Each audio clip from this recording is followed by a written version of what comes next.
الحمد للہ رب العالمین والصلاة والسلام علی اشرف الانبیاء والمرسلین وعلی آلہ واصحابہ اجمعین وعلی من تبعہم بإحسان الی یوم الدین اما بعد اعوذ باللہ من الشیطان الرجیم من ہمزہ ونفخہ ونفسہ یا بنی لا تدخلوا من باب واحد وادخلوا من ابواب متفرقہ۔ ناظرین اکرام، پروگرام اسلام کے سائے میں آپ تمام حضرات کا استقبال ہے۔ آج کی ہماری گفتگو کا موضوع ہے نظر بد اور اس کا علاج۔ ناظرین اکرام، انسان کو لائق ہونے والی بیماریوں میں سے خطرناک بیماری اور نظر بد کی بیماری ہے۔ نظر بد کا مطلب ہے کہ کسی کی خوبی یا اچھائی سے انسان متاثر ہو کر حسد یا رشک کی ایسی نگاہ سے اس کو دیکھنا کہ اس کو نقصان پہنچے یا بیماری لائق ہو، اسی کا نام نظر ہے۔ نظر بد کی وجہ سے آدمی مختلف قسم کے عوارض میں مبتلا ہو جاتا ہے۔ اسماء بنت عمیس جو حضرت جعفر بن ابی طالب رضی اللہ تعالیٰ عنہ کی بیوی ہیں، اللہ کے نبی صلی اللہ علیہ وسلم ایک مرتبہ ان کے گھر تشریف لے گئے تو دیکھا کہ جعفر رضی اللہ تعالیٰ عنہ کے بچے بڑے دبلے ہو گئے ہیں۔ اللہ کے نبی صلی اللہ علیہ وسلم نے فرمایا ما لی ارا اجسام بنی اخی ضارعہ تصیبہم الحاجہ، کیا وجہ ہے کہ میرے بھائی کے بچے سوکھتے جا رہے ہیں؟ کیا انہیں کوئی بیماری لائق ہوئی ہے کیا؟ اسماء بنت عمیس رضی اللہ تعالی عنہا نے جواب دیا نہیں، بات ایسی نہیں، لا ولكن العین تسرع الیہم، نہیں کوئی بیماری تو انہیں لائق نہیں ہے، البتہ انہیں نظر بہت جلد لگ جاتی ہے۔ یہ سن کر آپ صلی اللہ علیہ وسلم نے انہیں نظر بد کا علاج بتایا۔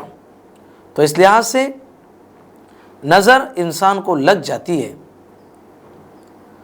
حضرت ابو ذر غفاری رضی اللہ تعالیٰ عنہ سے مروی ہے، نبی کریم صلی اللہ علیہ وسلم نے فرمایا ان العین لتولع الرجل باذن اللہ حتی یصعد حالقا ثم یتردى من، نظر بد انسان پر اثر انداز ہوتی ہے حتیٰ کہ اگر کوئی اونچی جگہ پر کھڑا ہوا ہے نظر کی وجہ سے وہ اونچی جگہ سے نیچے بھی گر سکتا ہے۔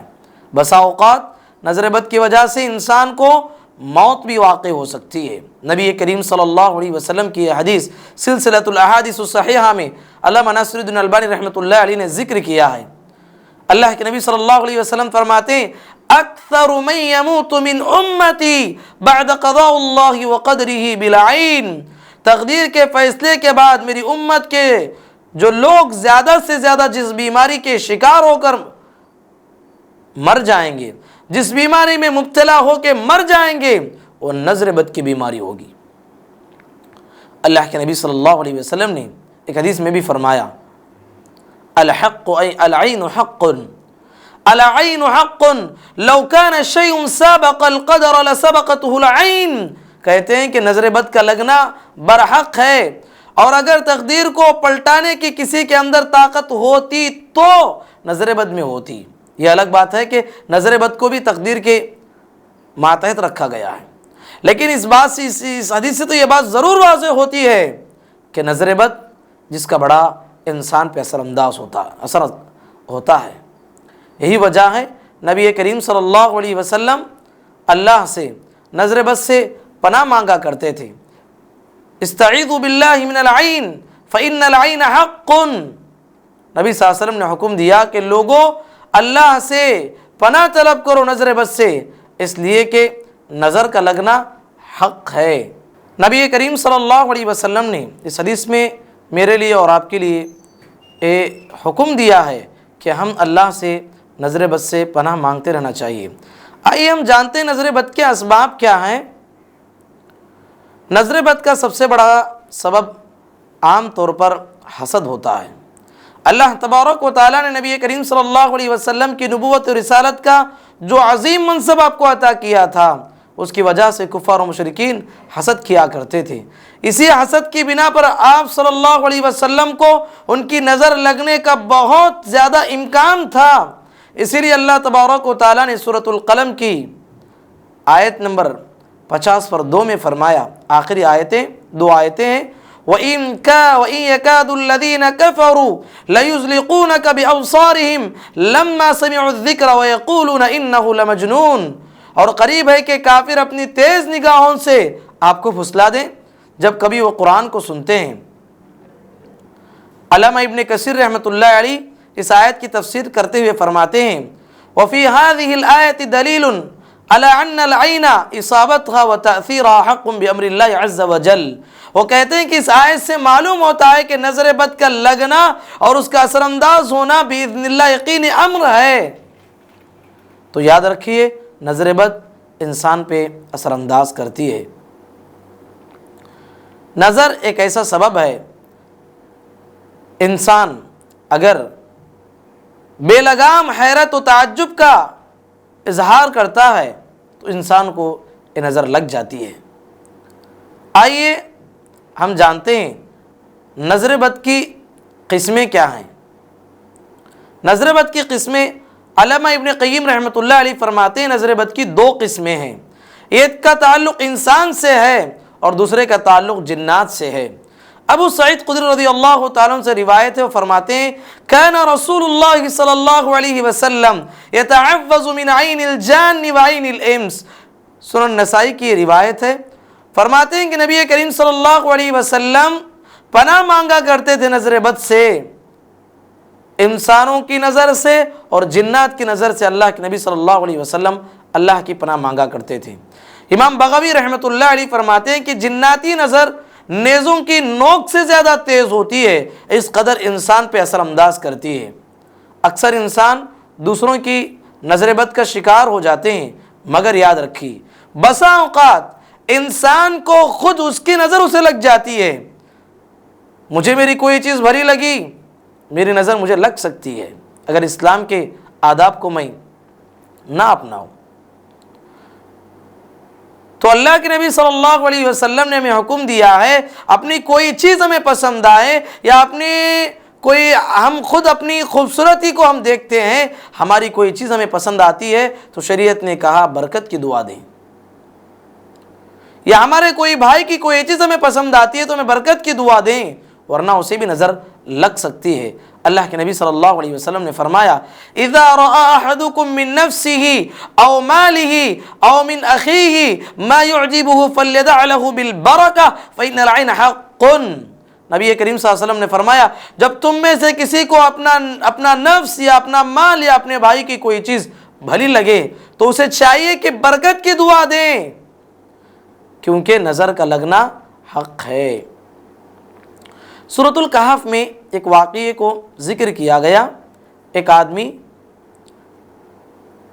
جس کے باغ میں بڑے پھل لگے ہوئے تھے، جس کا باغ بڑا ترقی پر تھا، اس کو چاہیے کہ وہ اپنے مال کو دیکھ کر بارک اللہ پڑھتا، اللہم بارک لمالی کہتا، اللہ سے اپنے مال میں برکت کی دعا کرتا۔ اس کے دل میں غرور آ گیا، گھمنڈ آ گیا، اس کا باغ نظر بد کا شکار ہو گیا۔ اس کا ایک دوست اسے سمجھایا بھی کہ تم غرور نہ کرو، گھمنڈ نہ کرو، پر غرور میں مبتلا ہو گیا۔ قرآن کہتا ہے وَلَوْلَا إِذْ دَخَلْتَ جَنَّتَكَ قُلْتَ مَا شَاءَ اللَّهُ لَا قُوَّةَ إِلَّا بِاللَّهِ، جب تو اپنے باغ میں داخل ہوا تو یہ کیوں نہ کہا ما شاء اللہ لا قوت الا باللہ۔ تو یہ بات معلوم ہوتی ہے کہ اس کا باغ نظر بد کا شکار ہو گیا۔ اس واقعے کی تفسیر میں علامہ ابن کثیر رحمۃ اللہ علیہ فرماتے ہیں وَلِهَذَا قَالَ بَعْضُ السَّلَفِ مَنْ أَعْجَبَهُ شَيْءٌ مِّنْ حَالِهِ أَوْ مِنْ مَالِهِ أَوْ وَلَدِهِ فَلْيَقُلْ مَا شَاءَ اللَّهُ لَا قُوَّةَ إِلَّا بِاللَّهِ وَهَذَا مَأْخُوذٌ مِّنْ هَذِهِ الْآيَةِ الْكَرِيمَةِ۔ اس آیت سے وہ نکالتے ہوئے، تفسیر کرتے ہوئے، استدلال کرتے ہوئے کہتے ہیں ائمہ سلف نے بیان کیا ہے جب کسی شخص کو اپنی صورتحال، مال، دولت یا اولاد وغیرہ کوئی چیز اسے خوشی محسوس کرتی ہو تو ماشاء اللہ لا قوت الا باللہ اس طرح کے الفاظ کہنا چاہیے۔ لیکن حدیث سے تو ہمیں واضح طور پہ یہ بات معلوم ہوتی ہے کہ جو بھی چیز ہمیں بھلی لگتی ہے ہاں بارک اللہ ہمیں پڑھنا چاہیے، برکت کی دعا دینا چاہیے۔ تو اس لحاظ سے انسان کو بسا اوقات اپنی چیز بھی اچھی لگتی ہے تو اسے برکت کی دعا دینا چاہیے۔ آئیے نظر بد کی بچاؤ کے پیشگی تدابیر کیا ہیں ہم جاننے کی کوشش کریں گے۔ مثلا اپنے محاسن اور خوبیوں کو اور اہم معاملات کو لوگوں سے مخفی رکھنا، یہ بھی ضروری چیز ہے۔ بہت سارے لوگ اپنی بہت ساری چیزیں ہر آدمی سے بتا دیتے ہیں، جو کہ ہر انسان سے بتانے کی ضرورت نہیں ہوتی، بتا دیتے ہیں جس کی وجہ سے انہیں نظر کا خوف ہوتا ہے، نظر لگ بھی سکتی ہے۔ آپ جانتے ہیں یوسف علیہ السلام خواب دیکھتے ہیں۔ کیا خواب دیکھتے ہیں؟ 11 کوكبا رأيت 11 کوكبا والشمس والقمر رأيتهم لي ساجدين۔ وہ کہتے ہیں کہ میں نے خواب میں دیکھا کہ ایک سورج، چاند، 11 ستارے میرے سامنے سجدہ کر رہے ہیں۔ یعقوب علیہ السلام کے سامنے یوسف علیہ السلام نے واقعے کو ذکر کیا۔ یوسف علیہ السلام بیٹے ہیں، یعقوب علیہ السلام باپ ہیں، تو یعقوب علیہ السلام نے یوسف علیہ السلام کی اس خواب کے ذریعے سے آپ کی مستقبل، آپ کے روشن مستقبل کو انہوں نے بھانپ لیا اور کہا لا تقصص رؤیاک علی اخوتک فیکیدوا لک کیدا ان الشیطان للانسان عدو مبین۔ کہا کہ پیارے بیٹے، اپنے اس خواب کا تذکرہ اپنے بھائیوں سے نہ کرنا، ایسا نہ ہو کہ وہ تیرے ساتھ کوئی فریب کاری کرے۔ شیطان تو انسان کا کھلا دشمن ہے۔ تو اس واقعے سے معلوم ہوتی ہے بات کہ انسان ہر چیز کو ہر انسان کے سامنے پیش نہ کرے۔ اس آیت کی تفسیر میں شیخ ناصر عبد الرحمن السعدی فرماتے ہیں کہ شیطان انسان کا کھلا دشمن ہے، وہ دن رات کھلے چھپے اس پر وار کرنے میں کبھی کوتاہی نہیں کرتا، اس لیے ان اسباب سے دور رہنا بہتر ہے جن کے ذریعے سے وہ انسانوں پر تسلط حاصل کرتا ہے۔ تو اس لحاظ سے انسان سب سے پہلی چیز اپنے محاسن کو اور اپنی چیزوں کو ہر ایک سے بیان کرتے ہوئے نہ پھرے۔ اسی طرح اپنی اولاد کو بھی نظر بد سے بچانے کی احتیاطی تدابیر کو اختیار کرنا چاہیے۔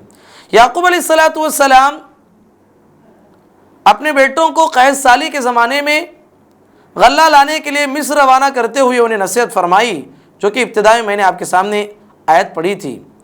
ان سے کہا تھا یا بنی لا تدخلوا من باب واحد وادخلوا من ابواب متفرقہ، کہا کہ اے میرے بچوں، تم سب ایک دروازے سے داخل نہ ہونا بلکہ الگ الگ دروازوں سے داخل ہونا۔ یعقوب علیہ السلام نے اپنے بیٹوں کو الگ الگ دروازوں سے داخل ہونے کا جو حکم دیا اس کی وجہ بیان کرتے ہوئے ابن عباس رضی اللہ تعالیٰ عنہما فرماتے ہیں انہ خشی علیہم العین ولذلک انہم کانوا ذو جمال وہیئت حسنہ، کہتے ہیں کہ وہ بچے یعقوب علیہ السلام کی ساری اولاد بڑے خوبصورت تھے، بڑے حسین و جمیل اولاد تھی، اس لیے انہیں خوف لاحق ہوا کہیں ایک باپ کی اتنی اولاد ایک ہی دروازے سے داخل ہو جائیں گی تو ہو سکتا ہے انہیں نظر بد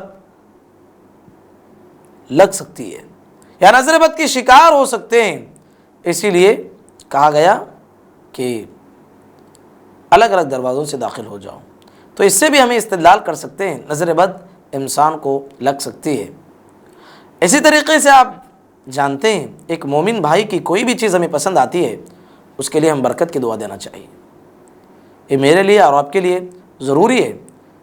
اسلامی تعلیمات کو اپنا کے زندگی گزارنا چاہیے تاکہ ہماری نظر کے ذریعے سے کسی آدمی کو نقصان نہ ہو۔ حضرت ابو امامہ بن سہل بن حنیف رضی اللہ تعالی عنہ سے مروی ہے کہ آپ صلی اللہ علیہ وسلم نے فرمایا علی ما یقتل احدکم اخاہ اذا رأى احدکم من اخیہ ما یعجبہ فلیدع لہ بالبرکہ۔ اللہ کے نبی صلی اللہ علیہ وسلم نے ایک صحابی کو نصیحت کرتے ہوئے فرمایا اپنے بھائی کو خواہ کیوں قتل کرنا چاہتے ہو؟ اپنے بھائی کی کوئی بھی چیز تمہیں بری لگتی ہے تو تمہیں برکت کی دعا دینا چاہیے۔ تو اس لحاظ سے میرے لیے اور آپ کے لیے یہ تعلیم دی گئی ہے کہ ہم جب کبھی کسی کی کوئی چیز ہمیں بھلی لگتی ہے تو برکت کی دعا دینا چاہیے۔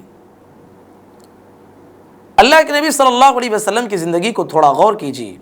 نبی کریم صلی اللہ علیہ وسلم کے سامنے صحابہ کوئی بھی اچھا کام کرتے، نبی کریم صلی اللہ علیہ وسلم صحابی کی ہمت افزائی کرتے ہوئے، ان کا خیال کرتے ہوئے اللہ کے نبی صلی اللہ علیہ وسلم انہیں برکت کی دعا دیا کرتے تھے۔ ایک صحابی عروہ رضی اللہ تعالیٰ عنہ فرماتے ہیں کہ ایک مرتبہ اللہ کے نبی صلی اللہ علیہ وسلم نے انہیں 1 دینار دے کر کہا جاؤ ایک بکری خرید کے لاؤ۔ وہ صحابی بازار گئے، دیکھیے سبحان اللہ کتنے ذہین تھے، 1 دینار میں انہوں نے 2 بکریوں کو خریدا۔ حالانکہ اللہ کے نبی صلی اللہ علیہ وسلم نے کہا 1 دینار میں 1 بکری کو خریدو، وہ بازار جا کے 1 دینار میں 2 بکریوں کو خریدے اور راستے میں آتے ہوئے 1 دینار میں پھر ایک اور بکری کو بیچ دیا۔ اب 1 بکری کو بھی لائے، 1 دینار کو بھی لائے، نبی کریم صلی اللہ علیہ وسلم کے پاس آئے اور پیسہ دے دیا، 1 دینار بھی دیا اور بکری کو بھی حوالے کیا، امانت داری کا ثبوت دیتے ہوئے۔ نبی کریم صلی اللہ علیہ وسلم ان کے اس واقعے کو سنا اور بڑے خوش ہوئے اور کہا بارک اللہ فی صفقۃ یمینک، اللہ تمہاری کمائی میں برکت عطا فرمائے۔ تو اس سے کیا بات معلوم ہوتی ہے؟ اللہ کے نبی صلی اللہ علیہ وسلم نے برکت کی دعا انہیں دی۔ اسی طریقے سے ایک صحابی ابو محذورہ رضی اللہ تعالیٰ عنہ اپنے قبول اسلام کا واقعہ بیان کرتے ہیں۔ فتح مکہ کے موقع پر میں اپنے چند ساتھیوں کے ساتھ سفر پر روانہ تھا، راستے میں اذان کی آواز ہمیں سنائی دی تو ابو محذورہ رضی اللہ تعالیٰ عنہ جو کم سن تھے انہوں نے بھی اذان کا مذاق اڑاتے ہوئے زور زور سے اذان کہی۔ جب اللہ کے نبی صلی اللہ علیہ وسلم کو پتہ چلا کہ لوگ اس طرح کی حرکت کر رہے ہیں، نبی کریم صلی اللہ علیہ وسلم نے انہیں بلا بھیجا اور ان کے ساتھیوں کو بلا بھیجا، کہا کہ کون ہے جو تم میں سے اذان کی آواز نکال رہا تھا؟ سارے ساتھیوں نے میری طرف اشارہ کیا۔ ابو محذورہ رضی اللہ عنہ کہتے ہیں اللہ کے نبی صلی اللہ علیہ وسلم نے کہا کہ اب اذان دو، اب دو اذان۔ ابو محذورہ رضی اللہ تعالیٰ عنہ کہتے ہیں کہ میں اب کھڑا ہو گیا، مگر اس وقت میری کیفیت یہ تھی کہ مجھے رسول اللہ صلی اللہ علیہ وسلم اور آپ جو حکم دے رہے ہیں انتہائی مجھے نفرت ہوئی تھی، آپ سے مجھے نفرت تھی میرے دل میں۔ بہرحال میں آپ کے سامنے کھڑا ہو گیا، آپ نے مجھے خود اذان کے کلمات سکھائے، میں نے اذان دی۔ جب میں اذان سے فارغ ہوا تو آپ صلی اللہ علیہ وسلم میری آواز سے بہت خوش ہوئے اور آپ نے ایک تھیلی میرے حوالے کیا، اس میں کچھ چاندی کے سکے تھے۔ اس کے بعد آپ نے اپنا ہاتھ میرے سر پر رکھا اور میرے چہرے اور جسم پر پھیرا اور آپ صلی اللہ علیہ وسلم نے دعا دی بارک اللہ لک و بارک علیک، اللہ تجھے برکت دے اور تجھ پر برکت نازل فرمائے۔ خود کہتے ہیں اللہ کے نبی صلی اللہ علیہ وسلم نے میرے ساتھ جو سلوک کیا، جو دعائیں مجھے دی، برکت کی دعائیں جو مجھے دی، یہی واقعہ میرے قبول اسلام کا ذریعہ بنا۔ اللہ اکبر۔ تو اس لحاظ سے میرے بھائی جو بھی چیز مجھے اور آپ کو بھلی لگتی ہے تو ہمیں دعا دینا چاہیے، برکت کی دعا دینا چاہیے۔ قرآن مجید میں نظر بد کا علاج بھی ہمیں بتایا گیا اور احادیث کے ذریعے سے بھی ہمیں نظر بد کا علاج معلوم ہوتا ہے۔ آئیے ہم جانتے ہیں نظر بد کا علاج کیسے کرنا ہے، جن سے ایک اہم ذریعہ شرعی جھاڑ پھونک بھی ہے۔ اس کی اجازت شریعت ہمیں دیتی ہے چند شرائط کے ساتھ۔ ام سلمہ رضی اللہ تعالیٰ عنہ سے مروی ہے رسول اللہ صلی اللہ علیہ وسلم ان کے گھر میں ایک لونڈی تھی جس سے پھوڑے پھنسیاں نکل آئی تھیں، اس کے چہرہ زرد پڑ گیا تھا۔ آپ صلی اللہ علیہ وسلم نے فرمایا استرقوا لها فإن بها النظرہ، کہا کہ اس پر دم کرو کیونکہ اس پر نظر کا اثر ہوا ہے۔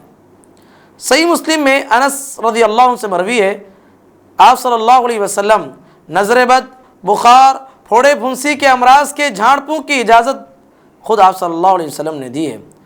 ابو سعید خدری رضی اللہ تعالیٰ عنہ سے روایت ہے، وہ فرماتے ہیں کان رسول اللہ صلی اللہ علیہ وسلم يتعوذ من عین الجان وعین الانس فلما نزلت المعوذتان اخذ بهما وترك ما سوى ذلك۔ رسول اللہ صلی اللہ علیہ وسلم جنات اور انسانوں کی نظر بد سے اللہ سے پناہ مانگا کرتے تھے۔ جب سورۃ الفلق اور سورۃ الناس نازل ہوئی تو نبی کریم صلی اللہ علیہ وسلم ان سورتوں کو پڑھ کے دم کیا کرتے تھے۔ تو کس سے بات کیا معلوم ہوتی ہے؟ ہم ایک دوسرے کو دم کر سکتے ہیں۔ اسی طریقے سے جھاڑ پھونک یا دم کرنے کے 3 شرائط علامہ ابن حجر رحمۃ اللہ علیہ بیان کرتے ہیں۔ ان 3 شرائط کو سامنے رکھ کر مجھے اور آپ کو دم کرنا چاہیے۔ وہ بیان کرتے ہیں، پہلی شرط، جھاڑ پھونک کے کلمات معصیت اور شرک سے پاک ہوں۔ جھاڑ پھونک کرتے ہوئے انسان شرکیہ کلمات کہتا ہے یا گناہ کی جو کلمات اپنی زبان سے نکالتا ہے، یہ صحیح نہیں ہے۔ اور دوسری شرط بیان کرتے ہیں، دم کرنے کے دوران جو بھی کلمات انسان اپنی زبان سے نکالتا ہے وہ عربی زبان میں ہونا چاہیے اور اس کے معنی اور مفاہیم واضح ہونا چاہیے۔ اور تیسری شرط بیان کرتے ہوئے کہتے ہیں کہ ہم جب جھاڑ پھونک کر رہے ہیں، کسی کو دم کر رہے ہیں، یہ عقیدہ رہے کہ اس میں تاثیر پیدا کرنے والی ذات صرف اللہ رب العالمین کی ذات ہے۔ جھاڑ پھونک کرنے والے کا اس میں کوئی کمال نہیں ہے، بس وہ کلمات پڑھ رہا ہے۔ تو اس لحاظ سے یہ 3 شرائط کو سامنے رکھتے ہوئے میں اور آپ زندگی گزارنا چاہیے۔ آئیے، علاج کیسے ہونا چاہیے؟ قرآن اور حدیث کے مطالعے سے ہمیں 2 طرح کا علاج ہمیں ملتا ہے۔ ایک واقعہ جس سے بہت ساری باتیں مجھے اور آپ کو معلوم ہوتی ہیں، اور کچھ دعائیں اللہ کے نبی صلی اللہ علیہ وسلم نے ہمیں سکھائی ہیں، اس کے ذریعے سے ہم علاج کر سکتے ہیں۔ دیکھیے، اللہ کے نبی صلی اللہ علیہ وسلم فرماتے ہیں، کسی بھائی کی کوئی چیز ہمیں خوب بھری لگتی ہے تو اس میں برکت کی دعا دینا چاہیے۔ ایک واقعہ، سہل بن حنیف رضی اللہ تعالیٰ عنہ، یہ بڑے حسین و جمیل صحابی ہیں۔ وہ ایک مرتبہ غسل فرما رہے تھے، وہاں پر ایک صحابی عامر بن ربیعہ رضی اللہ تعالیٰ عنہ غسل کرنے کے دوران ان کی نگاہ ان کے بدن پہ پڑ گئی، سر رضی اللہ تعالیٰ عنہ کی۔ وہ بڑی زور سے پکارنے لگے کہ ماشاء اللہ کہنے کے بجائے انہوں نے اپنی زبان سے کہا، واہ، اتنی خوبصورت چمڑی والا انسان آج تک میں نے دیکھا ہی نہیں۔ اب سہل رضی اللہ تعالیٰ عنہ کو نظر لگ گئی، نظر کے شکار ہو گئے، دھڑام سے زمین پہ گر گئے۔ صحابہ پیارے نبی صلی اللہ علیہ وسلم کی خدمت میں آئے، کہا کہ اے اللہ کے نبی، سہل بن حنیف زمین پہ گر گئے ہیں۔ نبی کریم صلی اللہ علیہ وسلم واقعہ سمجھ گئے کہ وہ بڑے خوبصورت صحابی ہیں، کسی کی نظر لگی ہوگی۔ اللہ کے نبی صلی اللہ علیہ وسلم جلد از جلد وہاں پر پہنچے۔ نبی صلی اللہ علیہ وسلم نے عامر رضی اللہ عنہ کو نصیحت کرتے ہوئے فرمایا، علی ما یقتل احدکم اخاہ ہلا اذا رأیت ما یعجبک برکت۔ کہا کہ اللہ کے بندے، خامخواہ اپنے بھائی کو کیوں قتل کرنا چاہتے ہو؟ کوئی تمہیں اچھی چیز تمہیں کسی بھائی کے اندر نظر آتی ہے تو تمہیں برکت کی دعا دینا چاہیے۔ اس جملے سے کیا بات معلوم ہوتی ہے؟ نظر بد کی وجہ سے انسان کو موت بھی آ سکتی ہے۔ اللہ کے نبی صلی اللہ علیہ وسلم نے اس صحابی کو حکم دیا کہ تم غسل کرو۔ ان کے اعضاء سے جو دھلا ہوا پانی تھا اس کو پکڑا گیا، وہ پانی سہل بن حنیف رضی اللہ تعالیٰ عنہ کے بدن پہ ڈالا گیا، تو ایسے اچھے ہو گئے گویا کہ انہیں کوئی بیماری ہی لاحق نہیں ہوئی۔ یاد رکھیے، یہ 2 صحابی، سہل بن حنیف، عامر بن ربیعہ رضی اللہ عنہ، دونوں بھی بدری صحابی ہیں۔ دیکھیے، بدری صحابی جس کے بارے میں اللہ کے نبی صلی اللہ علیہ وسلم نے فرمایا، اعملوا ما شئتم فقد غفرت لکم۔ اللہ کے نبی صلی اللہ علیہ وسلم حدیث میں فرماتے ہیں، اللہ تعالیٰ نے فرمایا کہ تم جو بھی کر لو اللہ نے تمہیں معاف کر دیا ہے۔ اتنے بڑے جلیل القدر صحابی کی نظر لگ سکتی ہے تو کسی کے نظر میں تاثیر اللہ نے دے رکھا ہے، اس کے نظر میں تاثیر ہونا اس کے برے ہونے کی دلیل نہیں ہے۔ تو اس واقعے سے ایک علاج ہمیں یہ بات معلوم ہوتی ہے کہ آپ کو پتا ہے کہ اسی انسان کی مجھے نظر لگی، آپ کھا رہے تھے، اچھے تھے، اچانک کوئی آدمی آپ کے پاس آیا اور آپ کو دیکھ لیا، اچانک آپ کو الٹی ہونے لگی، آپ کی طبیعت بگڑنے لگی، تو آپ کو پتا ہے کہ اسی انسان کی نظر لگی ہے۔ یا کوئی بھی آپ کو یقین ہو گیا کہ اسی انسان کی نظر لگی ہے، تو آپ علاج اس طریقے سے بھی کر سکتے ہیں، اس سے وضو کرا سکتے ہیں، اس کے وضو کے پانی کو آپ پکڑ کے جس پہ نظر لگی ہے اس پہ آپ ڈال سکتے ہیں، ایک طریقہ یہ ہے۔ لیکن خواہ کسی پہ شک کرنا یہ بھی جائز نہیں ہے۔ اور اسی طریقے سے یہ بات بھی یاد رکھیے، جس آدمی کی نظر لگی ہے مجھے یقین ہے، لیکن اس سے کہا جا رہا ہے کہ غسل کرو، تو اسے غسل کرنا چاہیے۔ اللہ کے نبی صلی اللہ علیہ وسلم نے کہا کہ اس کو غسل کر کے پانی دینا چاہیے۔ کہیں ایسا نہ کہے کہ میری نظر تمہیں کیسے لگ گئی، ایسی بات نہیں کہنا چاہیے۔ اسی طریقے سے علاج کا ایک طریقہ آپ نے جان لیا۔ علاج کا ایک دوسرا طریقہ اللہ کے نبی صلی اللہ علیہ وسلم نے ہمیں سکھائے ہیں، پیاری پیاری دعائیں سکھائے ہیں۔ خاص طور پر یہ ذکر کیا جاتا ہے، کسی انسان کو نظر لگی ہے تو ہم سورۃ الفاتحہ پڑھیں، آیت الکرسی پڑھیں، سورۃ الاخلاص پڑھیں، سورۃ الفلق پڑھیں، سورۃ الناس پڑھیں، اور اس کے بعد ان دعاؤں کا اہتمام کریں۔ صحیح مسلم میں یہ دعا موجود ہے، اعوذ بکلمات اللہ التامات من شر ما خلق۔ اسی طریقے سے دوسری دعا ابن ماجہ میں موجود ہے، اللہ کے نبی صلی اللہ علیہ وسلم کی یہ دعا، اعوذ بکلمات اللہ التامات من کل شیطان وہامہ ومن کل عین لامہ۔ اسی طریقے سے اللہ کے نبی صلی اللہ علیہ وسلم نے جامع الصغیر کی ایک دعا ہمیں سکھائی ہے، بہت پیاری دعا ہے، اعوذ بکلمات اللہ التامات التي لا يجاوزهن بر ولا فاجر من شر ما خلق وذرأ وبرأ ومن شر ما ينزل من السماء ومن شر ما يعرج فيها ومن شر ما ذرأ في الأرض ومن شر ما يخرج منها ومن شر فتن الليل والنهار ومن شر طارق الليل إلا طارق يطرق بخير يا رحمن۔ اسی طریقے سے ایک چوتھی دعا الجامع الصغیر میں اللہ کے نبی صلی اللہ علیہ وسلم کی یہ دعا ہے، بسم اللہ اعوذ بکلمات اللہ التامات من غضبہ وعقابہ وشر عبادہ ومن ہمزات الشیاطین وان یحضرون۔ اسی طریقے سے آپ اگر اپنے لیے دعا پڑھ رہے ہیں تو وہاں پر اعوذ کا صیغہ استعمال کریں گے، کسی آدمی پہ آپ دم کر رہے ہیں وہاں پر اعیذ پڑھ کر دم کرنے کی کوشش کریں گے۔ اسی طریقے سے یہ دعائیں بھی اللہ کے نبی صلی اللہ علیہ وسلم کی ثابت ہیں، بسم اللہ یبریک ومن کل داء یشفیک ومن شر حاسد اذا حسد وشر کل ذی عین، یہ مسلم میں روایت موجود ہے۔ اسی طریقے سے صحیح مسلم کی روایت، بسم اللہ یرقیک من کل شیء یؤذیک ومن شر کل نفس او عین حاسد اللہ یشفیک بسم اللہ یرقیک۔ یہ ساری دعائیں ہیں، یہ ساری دعاؤں کا اہتمام کرتے ہوئے ہم اگر کسی آدمی کو دم کرتے ہیں باذن اللہ، اللہ کے حکم سے اسے شفا مل سکتی ہے۔